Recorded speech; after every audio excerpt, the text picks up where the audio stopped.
Purihin po ang Panginoon na magandang pagbati po sa in the name of the Father, the Son, and the Holy Spirit. And I pray that by God's grace, we will serve Him well today sa Kanyang salita po sa atin ngayon. Okay. Siguro parang maiksi yung lesson natin ngayon. Topic natin ay the faithfulness of God. And I pray na sana merong second part ito. The faithfulness of God.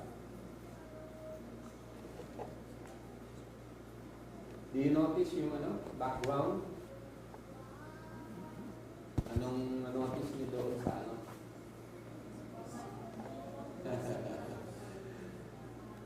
Okay.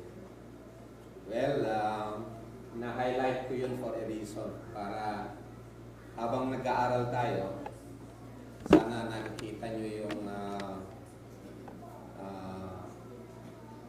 mensahe sa atin ng Panginoon dun sa simple lang na graphics, no? The faithfulness of God.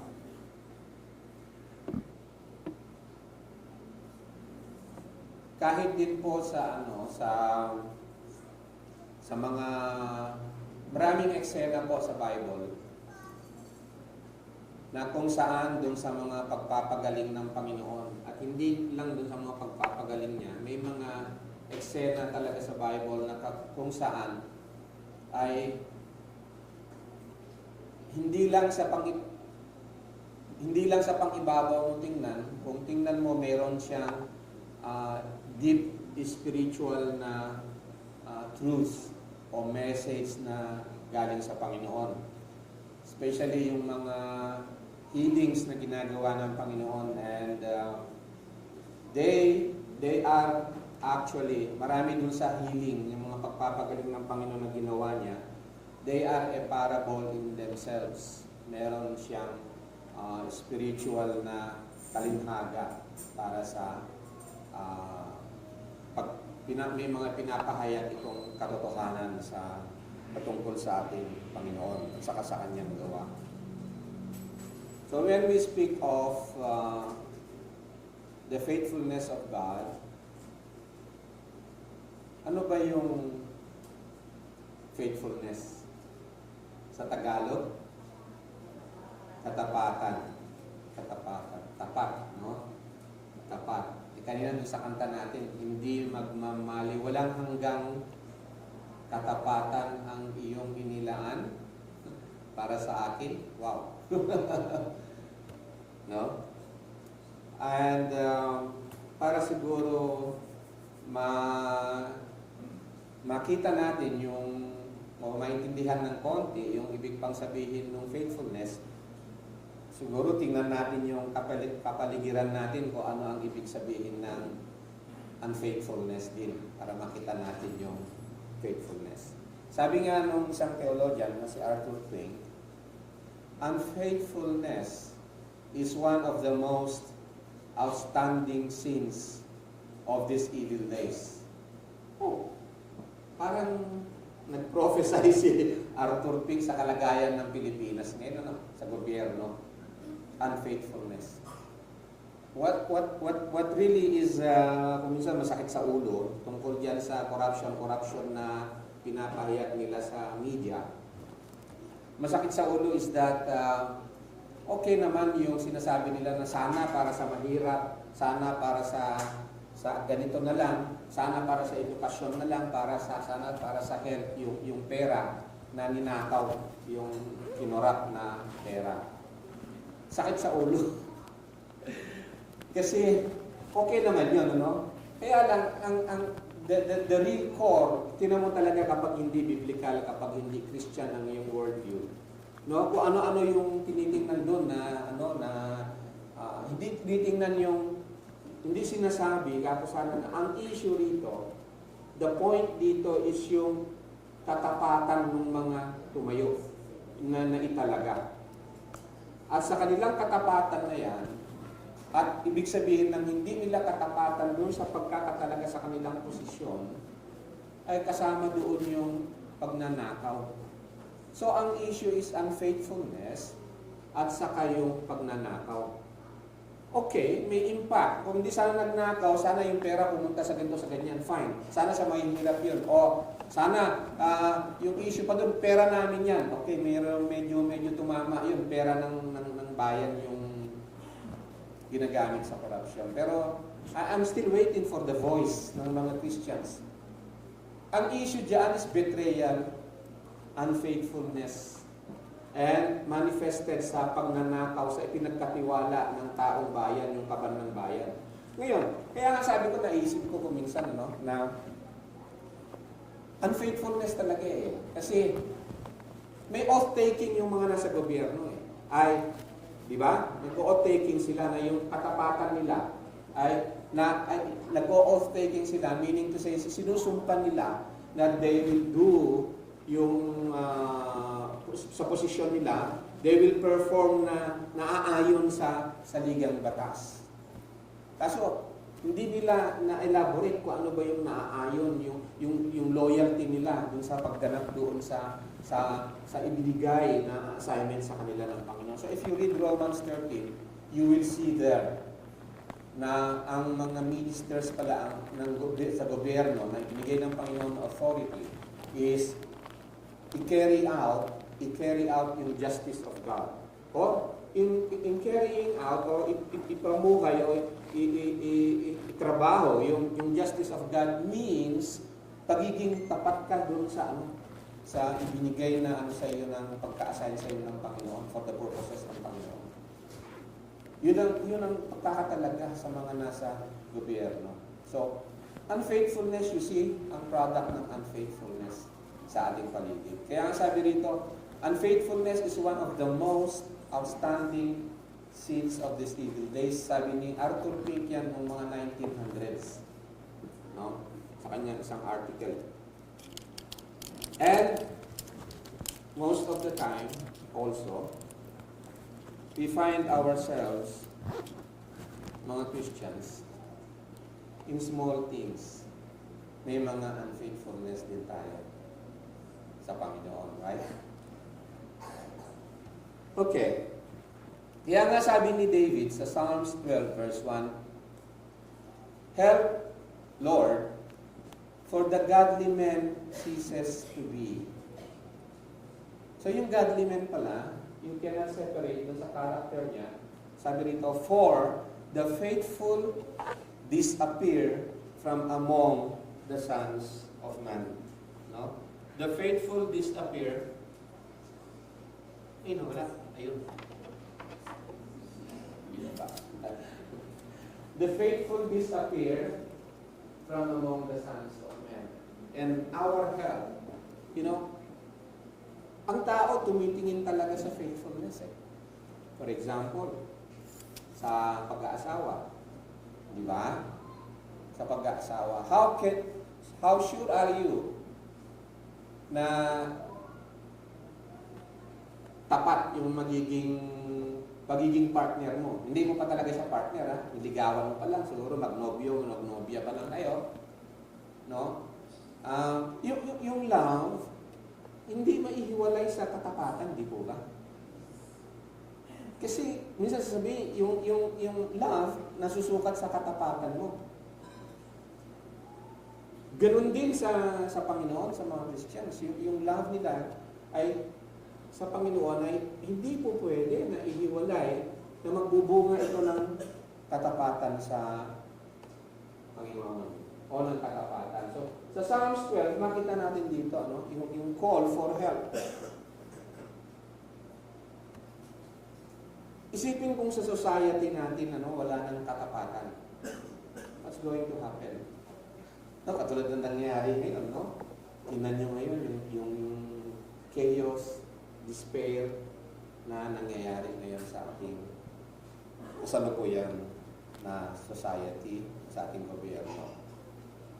So in the middle of this, sabi nga ni David na help, O Lord, for the godly man disappears, wala na yung faithfulness. So in the middle of this unfaithfulness, Ang salita ng Diyos, therefore, is this, na sabi nga ulit ni Arthur Pink, pag desperate tayo, naghahanap tayo ng makikitang katapatan, how refreshing then, how unspeakably blessed, to lift our eyes above this sin of ruin, and behold, sabi rito, one who is faithful. Faithful in all things, faithful at all times. Di ba? Kahit sa gitna ng ating failure na makita, in desperation na naghahanap tayo ng faithfulness, may binigay sa atin ng Panginoon na witness, the faithful one. And that is Christ. Because in Christ is expressed the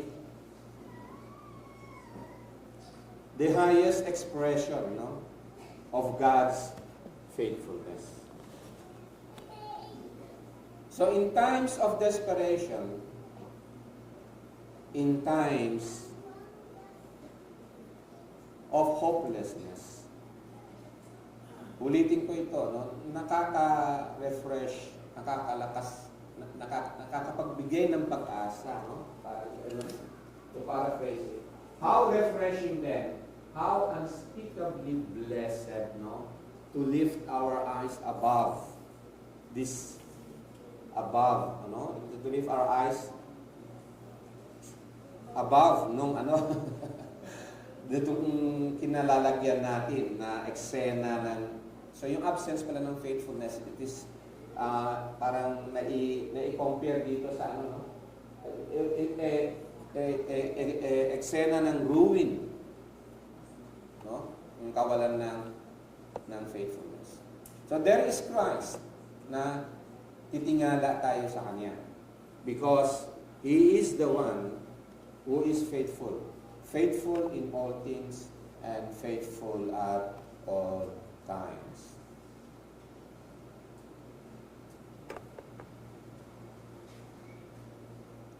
When we talk about faithfulness, the only one who is truly faithful lang talaga is God.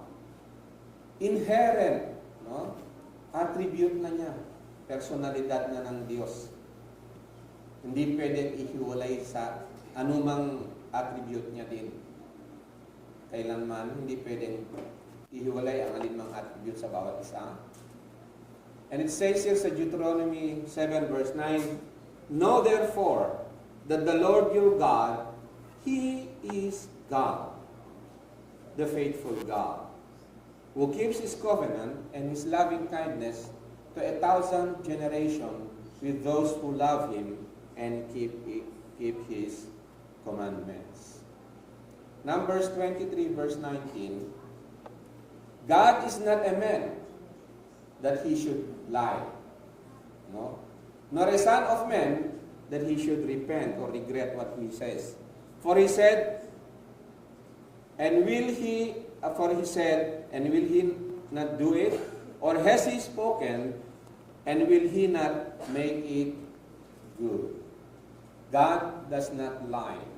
So yung unfaithfulness pala, ang opposite niya rin is lying or false witness o kasinungalingan. Katulad ng mga corrupt sa trabaho nila sa gobyerno, they give a way of life which is a false witness doon sa pagkakatalaga sa kanila. Okay. God is a faithful God. And one theologian said, if God is not faithful, kung hindi tapat ang Diyos, then He is not God.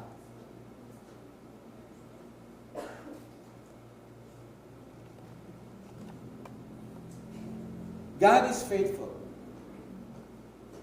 God is true and truthful. Okay? He does not lie. He does not change. Sabi pa sa Psalms, sa awit, sabi din doon na tinataas ng Diyos ang kanyang salita above His name. Kaya nga meron tayong kasabihan na a man of words, di ba? Or you cannot, ang salita ng hari ay hindi nababali. No? Ganon, ang Diyos, tapat. Totoo, truthful, tapat, ang kanyang salita. Lamentations 3 verses 22 to 24. The Lord's loving kindness indeed never cease, for His compassion never fail.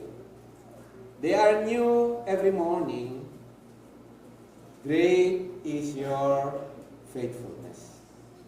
Kaya nga sabi dito, no, kung hindi sa faithfulness ng Panginoon,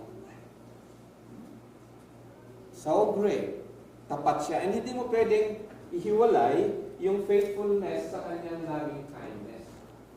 Kasi ganito yan. Imagine, parang ganito sana, no?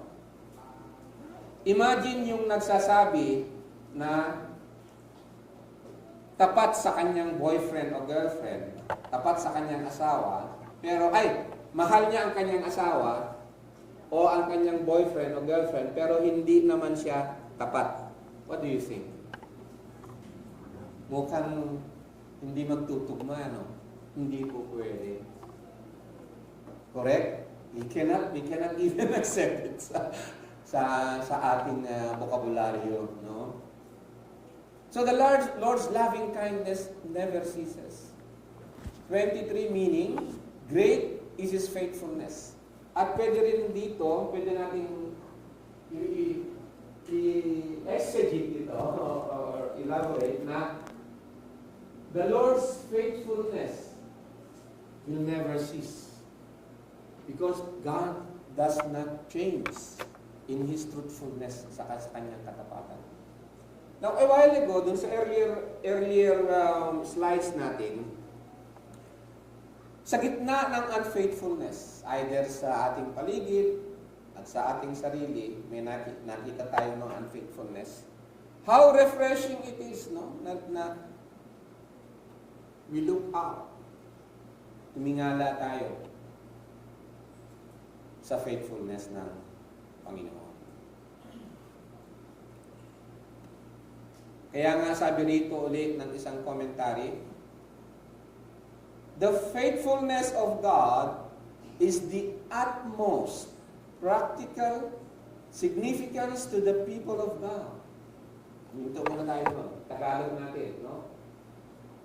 Ito yung ano ibig sabihin dito na kung wala yung katapatan, hindi mo maintindihan yung pagmamahal ng Diyos. Kung wala yung katapatan ng Diyos, no? Wala tayong maasahan. Wala tayong maasahan. Imagine na sinabi ng Diyos ngayon, sabi niya sa iyo, okay, pinapatawad ko ang iyong kasalanan. Ha? Pinapatawad ko yung kasalanan. Kinabukasan, wala pang isang oras, hindi pala. No? Hindi tapat sa salita eh. Hindi pala. Ano yung inaasahan mo? Anong pag-asa mo? Tama? Alam mo, mahal na mahal naman kita eh. Medyo naano lang ako doon sa medyo na-attract lang ako doon sa kabilang party. Di ba? Ano ba yun? Mukhang hindi magtugma eh. Confusion lang yung ipoproduce niya eh, di ba? Kaya the faithfulness of God is the utmost practical significance of the people of God. It is the ground of their confidence. Kaya nga napaka-importante yung sinabi sa Romans na kung saan na when Abraham believed God, it was reckoned to him as righteousness. Importante yung paniwalaan natin yung katapatan ng Diyos. At pag pinaniwalaan mo yun, pag na ganun ng konti yun, na gumalaw, yung nagbago yung binigay ng katapatan, wala na, di ba? Sira na. Kaya nga, pati yung kaligtasang kaloob sa atin ng Panginoon, matatanggap natin ito sa pamamagitan ng magtiwala tayo. To trust sa faithfulness niya, sa ibinigay niya sa atin ang kanyang salita. At lalong-lalo na, sa pagkakaloob niya ng kanyang bugtong na anak na si Jesus. Sabi niya, sa kanya lang ang inyong kaligtasan. Amen? Tapat siya. Hindi magbabago yun. Siya lang ang our help. Hindi magbabago yun. And His loving kindness and His faithfulness sa kanyang katapatan will never cease. It will never change. It is the ground of their confidence, the foundation of their hope, and the cause of their rejoicing. Doon na naman sa kanta. Doon na naman sa kanta kanina yun. Paano ka magre-rejoice sa isang unfaithful God? Sige daw. I'm talking about yung dinidiyos, Diyos-Diyosan, no? Nung tayo pagano. Ng mga pagano. They don't have a faithful God, actually. Siguro, tanong nyo, how about yung Diyos ng mga Muslim? No, they don't have a faithful God that saves. Depende pa rin sa tao. Pero pupunta tayo dun sa ibang panahon to explain that. So dito, it saves them, yung elect, from the despair to which their own unfaithfulness might easily lead. Nakita natin yung prone tayo sa unfaithfulness. And saan tayo hahanap ng faithfulness? Kanino tayo mag-take refuge? Paano sa Tagalog yun? Kanino tayo susuling? Sa gitna ng ating unfaithfulness. It saves them from the despair to which their own unfaithfulness might easily lead. Gives them courage to carry on in spite of their failures and fills their hearts with joyful anticipation. Kung hindi faithful ang Diyos, ano yung anticipate natin? Nung sinabi niya, you will have eternal life, nung namatay ka, bigla, wala pala. Right? Wala pala. Iba yung nakaharap mo, kala ko, sinabi niya, naniwala naman ako. Di ba? Fills their hearts with joyful anticipation. Kaya tayo nagsasaya because we anticipate yung faithfulness ng Panginoon.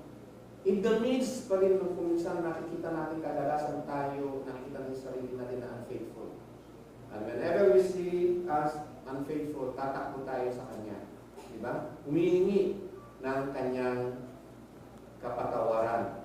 Kasi nga, faithful siya. Hindi ka tatakbo sa Kanya, nahihingi ng kapatawaran kung hindi siya faithful na nagpapatawad ng sinabi, tulad na sinabi niya. If you come to me, sabi niya, then I will, if you draw near to me, I will draw near to you. If you confess our sins, He is just and faithful to forgive us our sins. Ano ibig sabihin ng faithful doon? He is just and faithful. Tapat siya.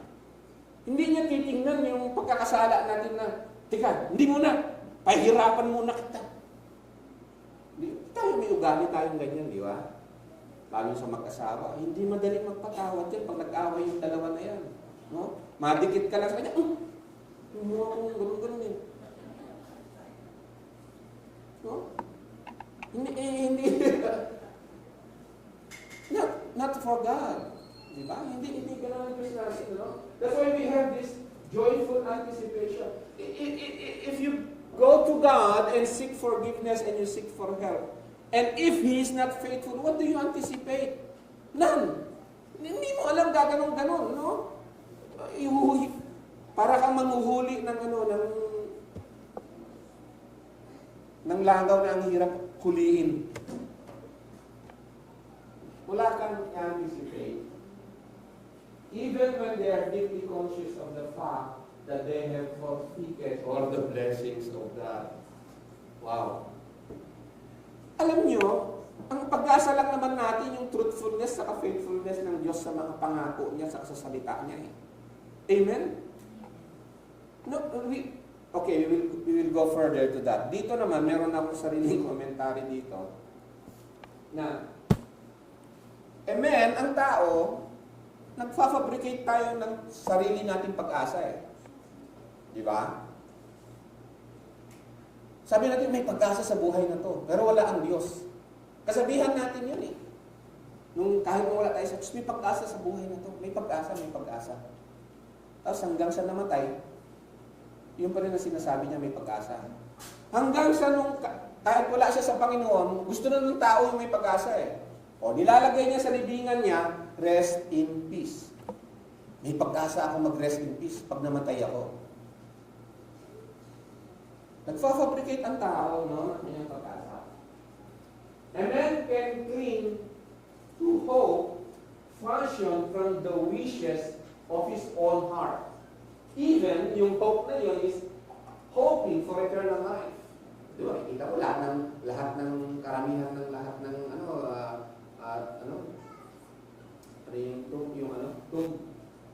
may nakalagay doon, RIP. But such hope is like a flickering candle in the wind, fragile and fleeting. True hope, however, is a precious gift planted by God Himself. Amen? Ang Diyos ang siyang tuturo sa atin ng pag-asa, ng bigay ng pag-asa. Bakit? Kasi faithful siya. A hope grounded firmly in His unchanging faithfulness as He revealed in the Holy Scripture. Yung kanyang salita. It is because God keeps His promises that our hope stands secure, guiding us gently through every storm. Diba? Tatakbo tayo sa katapatan ng Panginoon. Kasi kung hindi maasahan ng Panginoon, kung hindi tapat ng Panginoon, hindi ka tatakbo sa Kanya. Sometimes we hope for things that let us down. Diba? Lalagay natin ng pag-asa natin sa kung ano-ano, pag-asa natin sa ganito, sa parents, ang pag-asa nila para sa success ng kanilang mga anak is sa education. Hindi masama yung sa education. Pero supposed to be, hindi yun, doon natin nilalagay ng ating pag-asa. Mga tao din, nilalagay nila ang pag-asa nila sa kanilang kayamanan o economic status nila. Pero hindi tapat yun, katulad ng katapatan ng Diyos. Yung mga yun, no? Sometimes we hope for things that let us down. Nasubukan nyo na yung gano'n. Maasa ka na sa katapatan ng tao na yun, ng kapatid mo na yun, ng kaibigan mo na yun, ng asawa mo, and then he lets you down. But God's love never runs out. And every day, He shows us new mercy. You know, as long as I live, sabi ng Panginoon, as long as I live. And of course, God lives forever. If the sun fails to rise up, or if the dew, yung hamog, fails in the morning, sabi nga nun, then, sabi niya, I do not love you, or hindi ako tapat sa aking promises. So, every morning, every day, every minute, every multi-second, every microsecond, bawat segundo, nakikita natin ang faithfulness ng Panginoon, katapatan niya sa atin. Kaya nga, sabi ng Panginoon, no, na when Abraham believed God, ano ang pinaniwalaan ni Abraham doon? Yung salita ng Diyos. Yung katapatan ng salita ng Diyos. To believe God is to trust sa Kanyang salita. Is to trust in Him. So when we trust Him, we can have real, unshakable hope. Now, let me show you an example na kung saan, isang kaso na kung saan ang pagan o yung tao na wala sa Diyos, paano na marunong din siya mag-fabricate ng kanyang hope, no? Umaasa siya na mangyayari yung inaasahan niya na yun. So, alam niyo yung mga Egyptians nung panahon ni Moses, yung isa sa mga nila, sa mga pinabricate nila na pag-asa nila is this. Kapag namatay ka, kailangan na mummified ka, yung ginawa kang M-U-M-M-Y. Ano yung mummy sa Tagalog? Okay. Nang sa ganon, Pagkatapos namatay ka, doon sa yung kabaong, maglalagay ng mga pera, mga kayamanan. Kasi sabi nila, kailangan may dala kang pera, doon sa pagdating mo doon sa ilog, pupunta doon ang iyong kaluluwa, sasakay ka sa isang bangka. At yung ng bangka, kailangan may pambayad ka sa kanya. Okay? So yan, nakikita ito sa nila eh. Pag may pambayad ka, tapos dadalhin ka nun. Doon sa tagabantay nung afterlife. Dadalhin ka sa harap nun, nakalimutan ko yung pangalan niya. Yung Diyos-Diyosan nila na yun. Doon, ito, kita niyo ito, ano to? Justice, no? Parang sign ng balance. Di ba? Ito yun eh. Yan, ito yung malaki, no? Yan. Meron silang paniniwala sa ganito, basahin ko, ancient Egyptians believed one's sins represented by the heart had to be as light as a feather to achieve the afterlife. So doon sa balanse, dala-dala mo pala yung puso mo. Ibababa doon sa balance. It must be as light as a feather para pupunta ka doon sa afterlife. Eh kung mabigat yung puso mo, galing nila. You know, this reflects much of the many doctrines, maliban sa Christianity, maliban sa true Christianity, this reflects, you will find the mirror of this sa lahat ng uri na ng ibang religion, maliban sa salvation by grace in Christ Jesus. Dadalhin mo yung puso mo dun eh. Dala-dala yung puso mo, susukatin mo yun, sino mas mabigat. No? Ito yung feather, tapos mas magaan ka pa dapat dun sa feather. Problema ko lang dun sa feather, pag di nag-shampoo. Siyempre maraming dumi na biro na. You see? Kaya sabi ito, weighing the heart in ancient Egypt. Imagine nung time na yan na ganyan yung kapaligiran, na ang tao nag-fabricate ng kanilang hope. They hope na yung finabricate nilang yan ay maging truthful or faithful. Mangyayari, magaganap. Tapat yung fabrication nila na yan. Kaya nga sabi ko, kung minsan yung mga nagdi-debate ng salvation by works, salvation by grace, nagtataka ako kung minsan eh, kailan pa pwedeng pumasok yung ang kaligtasan ay by your own merit, by your own performance? Eh yung tao nga, pag namatay ka, pag-gising mong ganun, hindi mo alam. No? Pag dilat ng mata mo doon sa kabila, assuming na ganun, no? Hindi mo alam saan yung daan papunta sa heaven. Hindi naman ikaw nag-fabricate ng heaven kung saan yung pinto papunta nun eh. Tama? Kaya yung iba, sabi nila may susundo daw sa kanila, may ganito, o teka muna.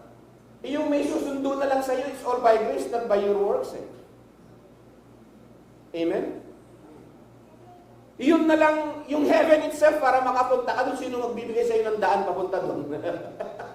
It's all by grace. Amen? So I'm saying, itong na-fabricate nila dito, na akala nila tapat yung fabrication nila, na pagdating doon, tingnan mo yan, ano? Sabi nila by works, kailangan yung heart mo is as light as the feather. Eh maraming Christians ngayon, no? Sabi ng Lord sa kanila ngayon, if you believe in me, for God so loved the world that He gave His only begotten Son, that whosoever believes on Him will not perish. Whoever believes on Him will not perish. Yung true meaning niya, yung totoong meaning nun, it's not about excusing sin or justification of sin, no. Whoever believes in Christ, the gospel is believe in the Lord Jesus Christ. If you confess with your mouth the Lord Jesus and believe in your heart that God raised Him from the dead, you will be saved. Yung jailer nung tinanong si Peter, si Paul, what shall I do in order to be saved? Believe in the Lord Jesus Christ. Tapos, kinabukasan, sasabihin, hindi ka na saved.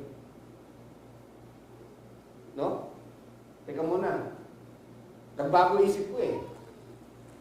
Hindi ako tapat dun sa sinabi ko na yun. You see? The grace of God. So marami tayo, ito example lang yung lagay ko. Marami tayong fabrication ng hope natin. But our hope is the faithfulness of God. God Himself, who is faithful. Sa kanyang mga salita, sa sinabi niya sa atin. What we should believe and what we should obey. Truthful siya. Yun ang standard na binigay niya sa atin, ang kanyang katapatan. Amen? Kaya nga, 1 Peter chapter 1 verse 3, Blessed be the God and Father of our Lord Jesus Christ, who according to His great mercy has caused us to be born again to a living hope. Okay? He caused us to be born again to a living hope. We cannot have a living hope kung hindi faithful ang ating Diyos. Amen?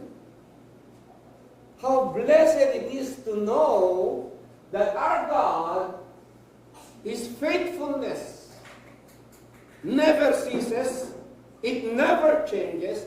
God does not lie, He's not a man that He should lie. When He says, I have chosen you, when He said that you will live, hindi Kanya iiwanan. Tapat na gagawin Niya yung pagkakatawag sa iyo. Tapat na gagawin Niya, kukumpletohin Niya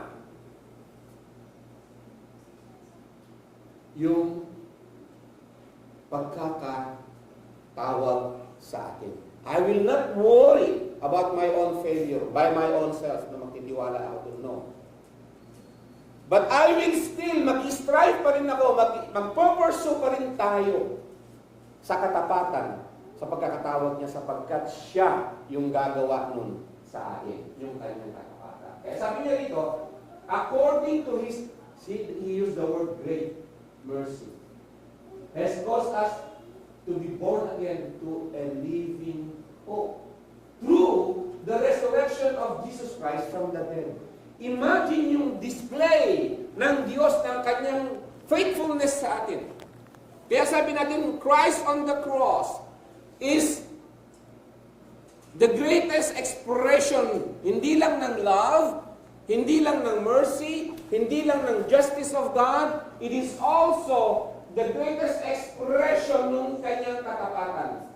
He gave the Jesus hope through the resurrection of Jesus Christ from the dead. Walang ibang Diyos na nagbigay ng ganyang guarantee sa kanyang salita na kung saan sinabi niya na sa pamamagitan lang ni Kristo ang kapatawaran at ang reconciliation natin sa Diyos. And sabi rito that we may have eternal life. Amen? Ganon katapat ang Diyos. That is why, kapag yung magde-deny nun, those who do not believe, katulad nung sa mga Egyptians, sa Israelita nung nilabas sila sa Egypt, they tested God. Sabi nila, can He do it? Ano ipapakain niya sa atin? Anong ipapainom niya sa atin sa disyerto? Sabi nila. So they tested God. Sa 1 Timothy chapter 1 verse 1, sabi dito, Paul, an apostle of Christ Jesus, according to the commandment of God, according to the word of God, and of Christ Jesus, who is our hope. Amen? At isa sa mga titles ng Panginoong Jesus is the faithful one. The faithful one. Amen? Sa eksena dito, sa thief on the cross, you know that? Alam niyo po ba yung thief on the cross? Titingnan po natin dito yung manifestation ng the faithfulness of Jesus. Basahin naman natin. Luke 23 verses 39 to 47. One of the criminals who were hung there was hurling abuse at him, saying, "Are you not the Christ? Save yourself and us." Okay? But the other answered, and rebuking the other, said, "Do you not even fear God, since you are under the same sentence of condemnation? Are we indeed are suffering justly? And we are indeed suffering justly, for we are receiving what we deserve for our deeds. But this man has done nothing wrong." And he was saying, "Jesus, remember me when you come in your kingdom." And Jesus said to him, "Truly I say to you, today you shall be with me in paradise." Oh, maraming mga dyan. Debate yan, pero wag na muna tayo pumunta ron. Verse 44. It was now about 6 hour. 6 hour means 12 noon. Ang first hour kasi alas 6 ng umaga sa Hebrew timing.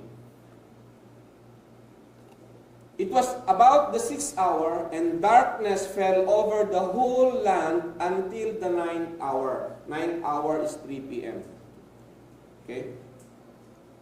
Jesus Christ was crucified sa 3rd hour. Verse 45. Because the sun was obscured and the veil of the temple was torn in two, and Jesus, crying out with a loud voice, said, "Father, into your hands I commit my spirit." Having said this, he breathed his last. Now when the centurion saw what had happened, he began praising God, saying, "Certainly this man was innocent." Now, sa surface, kala mo, ordinaryong eksena lang yan. No? Thief on the cross. But let us examine, no? Itong dalawang kriminal na to. It is obvious dito, yung isang kriminal, alam niya, ang issue tungkol sa Panginoong Hesus. Sabi niya, in-abuse pa nga niya eh. "Are you not the Christ?" Di ba? Di ba yan? "Are you not the Christ?"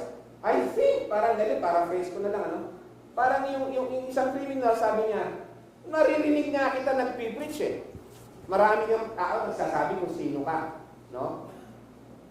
Christ. And I think you claim talaga, sinabi mo, you are the Christ.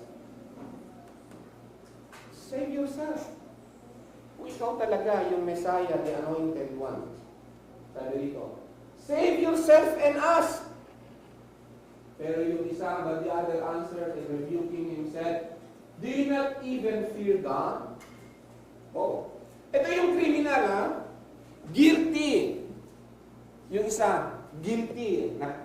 Nagkatong siya ng conviction. Nasabi niya, "And we are indeed, do you not even fear God, since you are under the same sentence of condemnation." Alam niya yung patakaran ng Diyos. The wages of sin is death. Alam niya yung law. Alam niya yung law. And sabi niya, in-accept niya yun. We indeed are suffering justly. Tama lang ito na tayo mag-crucify. Sabi niya. Now, I want you to see yung nangyayari dito sa pangalawang thief. For we are receiving what we deserve for our deeds. How did he know that? Na yun ang na-deserve niya. But this man has done nothing wrong. How did he know na si Christ has done nothing wrong? And then sabi niya sa verse 42, and he was saying, Jesus, sinabi niya, hindi nga lang niya sinabi yung Christ pa eh. Yung pangalan na to si Jesus. Jesus, remember me when you come to your kingdom. So alam niya na si Jesus, siya ay may kaharian at siya yung hari ng kaharian. Paano niya nalaman yon? Kung hindi siya na-educate one way or the other, kung paano siya na-educate, siguro sa preaching ni Christ, sa pag-attend niya ng synagogue, about Him, sa mga usap-usapan ng mga tao. Pero itong pangalawang criminal na to, no? Ilagay ko sa isang eksena na parang makita natin yung magnanakaw to eh. Alam niyo yung mga magnanakaw, pag nagagather yung mga tao, parang sa pickpocket, di ba? Gagather yung mga tao, sisingit-singit. Maghahanap ng chance na, may makuha siya dun sa bulsa ng mga no? Makaka-pickpocket siya, parang ganon. Ano to eh? Gala. Siyempre, nag-spy siya. Titingnan niya kung saan yung mga chances niya na makapagnakaw. Kaya nga, nung siya ay nahuli, sabi niya, I deserve this. And then, ang point dito na isa is, he knows that he is a sinner. And then, sabi niya, Jesus, remember me when you come into your kingdom. Kailan ba niya nalaman yun? Sa prophecy? Pinag-aralan niya, inisip niya, pinakinggan niya rin ang Panginoong Hesus. But, I want to point to you something. Ibig sabihin, ito palang criminal na to, sa pakikiosyo niya sa mga tao, sa patungkol kay Jesus, minsan siguro, andun siya nakikinig din, at the same time, habang nakikinig, ini-ignore niya muna yung naririnig niya. Ang importante sa kanya, gawin niya muna yung pagnanakaw niya. Are you with me? Ibig sabihin pala, prior to the cross, this man, naririnig niya yung salita ng Panginoon. Pero hindi niya priority yung salita ng Panginoon. Hindi niya priority yung sumunod kay Jesus. Alam niya na may kaharian ng haring at totoo ang sinasabi ng taong ito, sabi niya. Kasi hindi siya lalapit sa Panginoon na ganito, hindi siya naniniwala. Hindi siya hihiling ng Jesus, remember me when you come into your kingdom. Pero itong tao ito, maraming beses siguro, na narinig niya, di ba? Now, bago tayo pupunta sa climax niyan, nais ko muna illustrate sa inyo. Ano ang sitwasyon, both yung thief at saka ng Panginoong Hesus doon sa pag-uusap nila na yun, nung thief. Okay. Para medyo makita natin yun ng mas, literal. Nahuli ang Panginoong Hesus mga 9 p.m. ng Thursday. Yun yung arrest niya. Yung galing siya na nag-pray sa Garden of Gethsemane. Okay? Thursday. Dinala siya lang sa questioning before the high priest, and that is about from 2 a.m. to 5 a.m. ng Friday. Okay? Ito yung time frame natin para yun. Sa mga 6 a.m., sa first hour, ang tawag doon, sa timing ng Hebrew, 6 a.m. to about before 9 a.m., 6 a.m. before 9 a.m., mga 8:30, mga ganyan siguro, ito ay trial before Pilate and Herod, pagganong-ganon. Now, let's pause for a moment here. Mula doon sa gabi, hanggang dito sa 6 a.m. hanggang 8 a.m. ng Friday, gabi ng Thursday, 9 p.m. to 8:30 a.m. ng Friday, ilang oras na ang lumipas? 9 hours? 9 hours na puyat at pagod ang Panginoong Jesus. I want you to see yung suffering ng Panginoon dito, actually. And I have to research sa medical findings kung paano yung, sa medical na field, kung expertise, kung paano nila interpret yung, ano itong mga itong mga Romans, they are expert in torture. Na design ang cross, the only civilization na naka-invento ng the worst kind ng pag-torture, and that is on the cross. So 9 hours, physical, psychological, emotional, trauma, and dehydration. Yung nangyayari sa Panginoong Hesus dito, up to mga 8 o'clock ng Friday. 9 hours. And then, he has to carry the cross for 30 minutes. Papunta doon sa Golgotha. Okay? And then, sa 9 a.m. of Friday, ang tawag sa timing na yun is 3rd hour, 9 a.m. Christ was crucified. Okay? When Christ was crucified, doon na paakyat yung pain at ang hirap ng lahat ng dinanas niya mula dito papunta rito paakyat ngayon. Actually, is about from 9 a.m. to 12 noon, diyan na yung peak, kataasan nung lahat ng naramdaman niya na hirap. Major trauma includes puncture wounds to nerves, causing excruciating pain, rapid blood loss doon sa mga pagkakaano sa kanya, palo sa kanya, nung special na may napamalo na talagang aanuhin niya yung laman sa kanyang likod at saka sa iba pa. Rapid blood loss and the beginning of asphyxiation due to suspension. Ang hirap huminga. Mahirap huminga. Kung konting-konti gusto, hindi ka makapagsalita. Kasi hahabulin mo, hininga mo, nagpokolas na lahat yung system niya. And that is from 9 to 12 noon. It is on this time na yun ang peak ng suffering niya. From 12 noon to 3 p.m., bababa na yung parang mararamdaman niya kasi magkakaroon ng numbness. Ano yung numbness?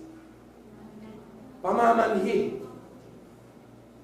It was during the peak ng pain that he was suffering. When the thief talked to him. You know? You get that? It was, Jesus was on the extreme pain nung sinabi sa kanya ng thief, Jesus, remember me when you come to your kingdom.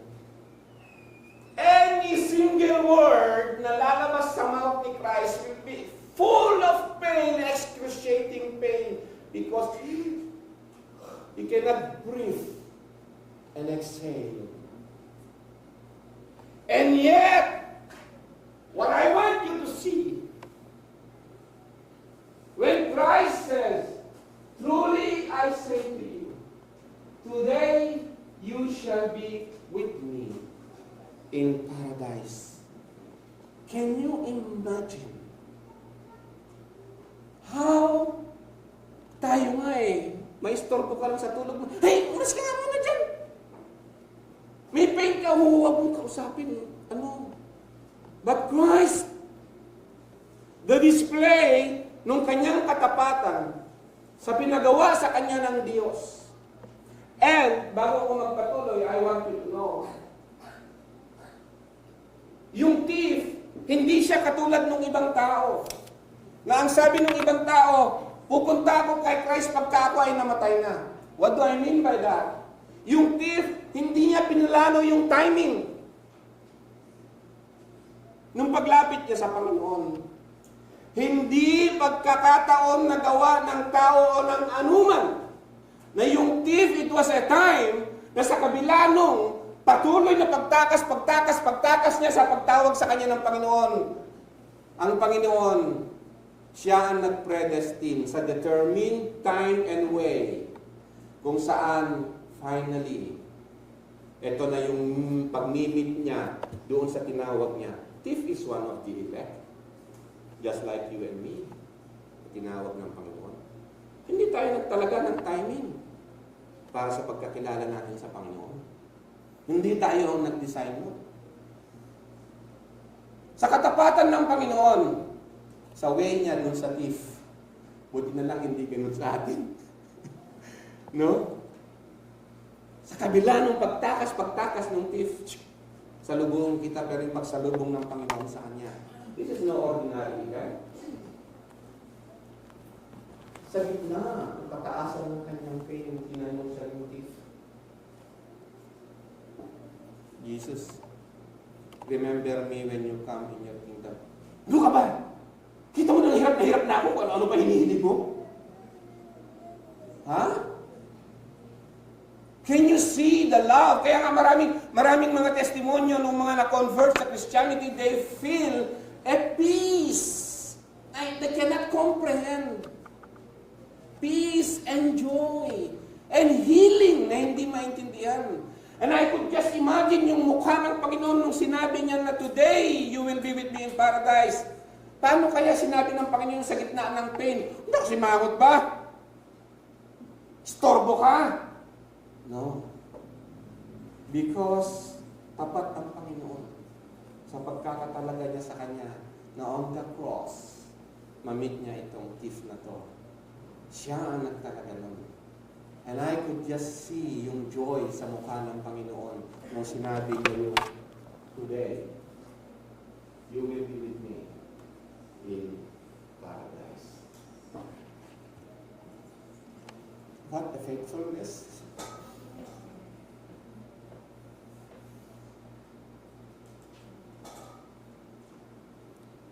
If He is not faithful, we don't have hope.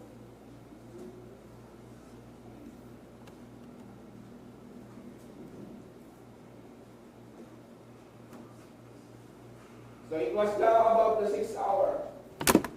And then, dito nga makita natin mo, from 12 noon to 3 p.m. Sa 3 p.m., hindi na niya kaya, nag-collapse na lahat ng system ng Panginoon. What matters to Him? Kasi sabihin pa rin niya, it is finished. Why He uttered those words? Because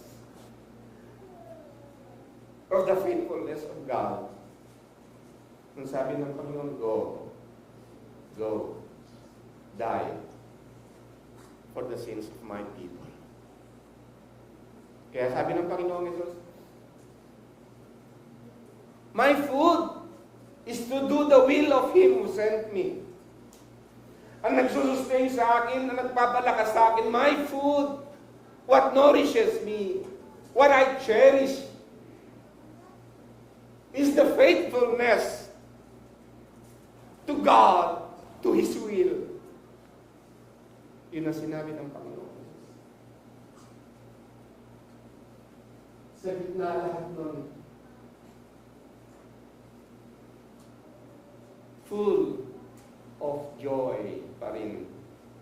I believe so.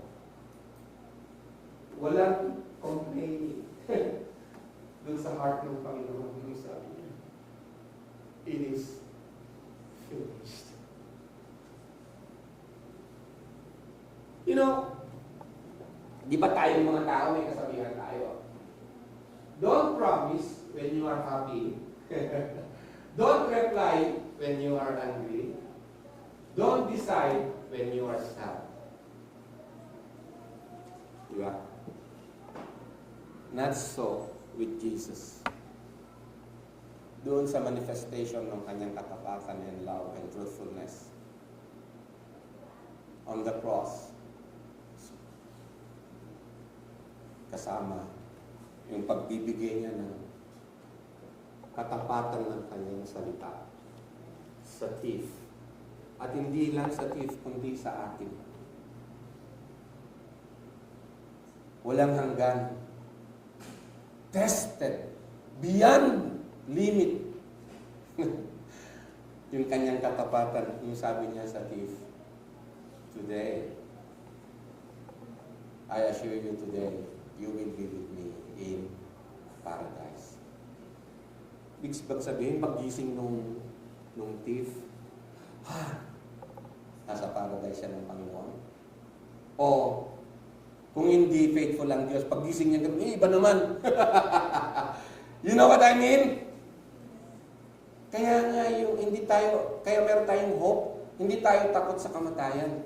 Because we know, sabi nga nung isang nabasa ko sa Facebook, death only opens the door for us to be with Jesus. If He's not faithful there na nakaabang sa'yo, then what? Amen? But He is faithful.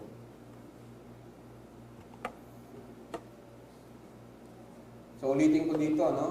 The thief's conversation likely took place or near the highest point of Jesus' sensory agony. Numbness or lessening pain would be more likely come later as death approached, but speaking to the thieves required a significant exertion of breath and strength, which should have been accompanied by intense chest pain and shortness of breath. This medical view complements the biblical narrative of Jesus enduring immense physical and spiritual suffering while still responding graciously to the repentant thief. Amen?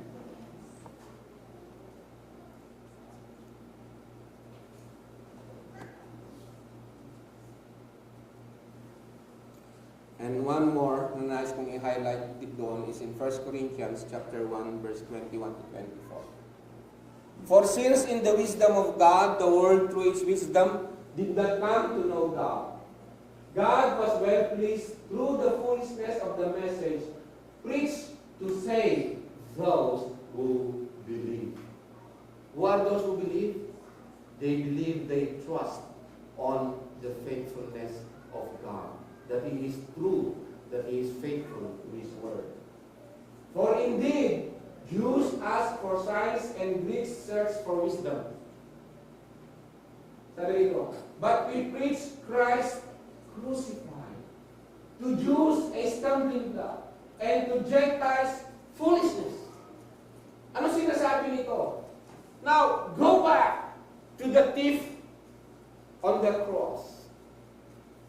The thief will be like a Jew or a Gentile. Yung tingin niya sa cross, kung hindi by the grace of God, yung pagkakatawag sa atin. And Christ met the thief faithfully sa timing na yun. No? Then, yung thief on the cross, for him, Christ will be a stumbling block. Just like to the other thief. Amen? But, by the grace of God, for those who are called, now let's put it exact, particular na naman, specific lang dun sa thief on the cross, ang illustration. But those who are the called, whenever it's impossible for man by his own doing, by his own wishful thinking, by his own ability, it's impossible for man, imposible na ang tao siya ang tatawag sa kanyang sarili sa kaharian ng Diyos. Amen? Imposible.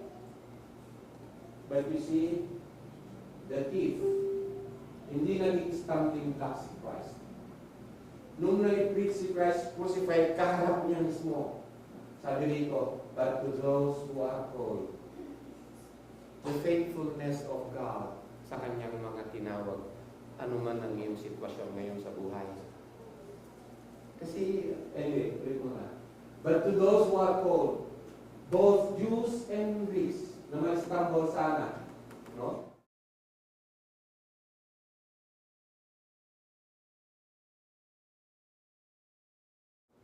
And the wisdom of God. May note ako dito, under all circumstances, the thief did not stumble. Why? Dahil sa kanya tumawag.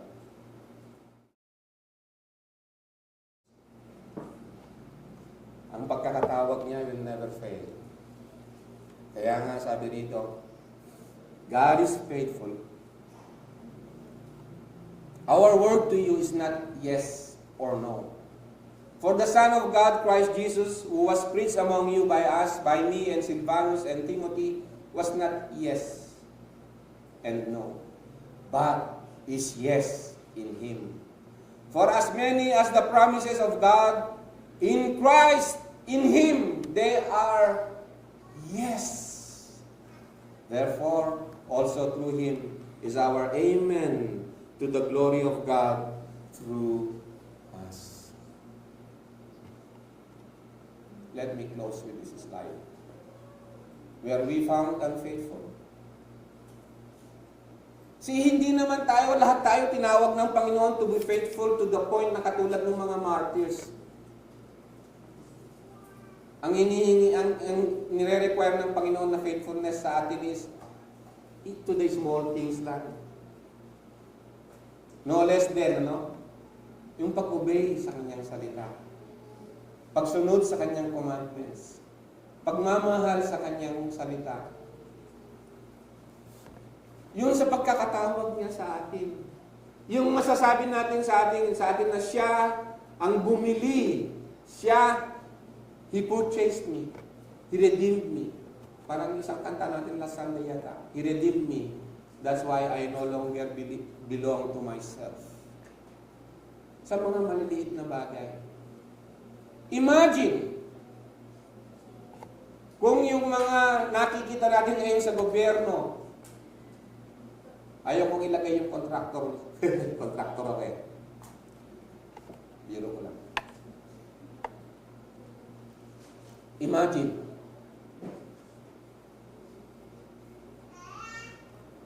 Kung maging tapat lahat ang mga iyon sa pagkakatalaga sa kanila.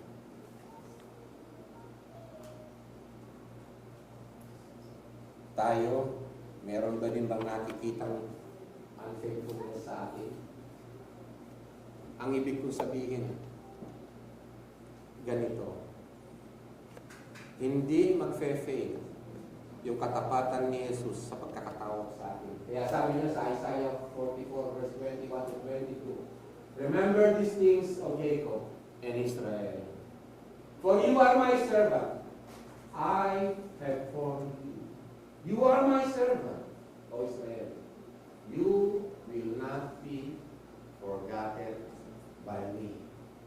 I have wiped out your transgressions like a thick cloud, and your sins like a heavy mist. Return. Maging tapat ka. Return to me, for I have redeemed you.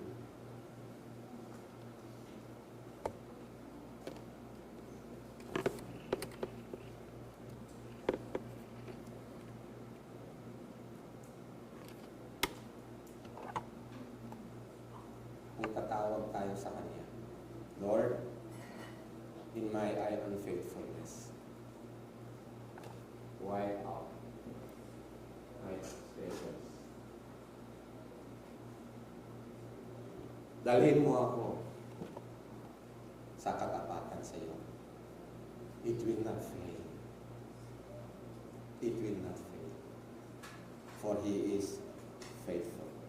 Amen? God bless you.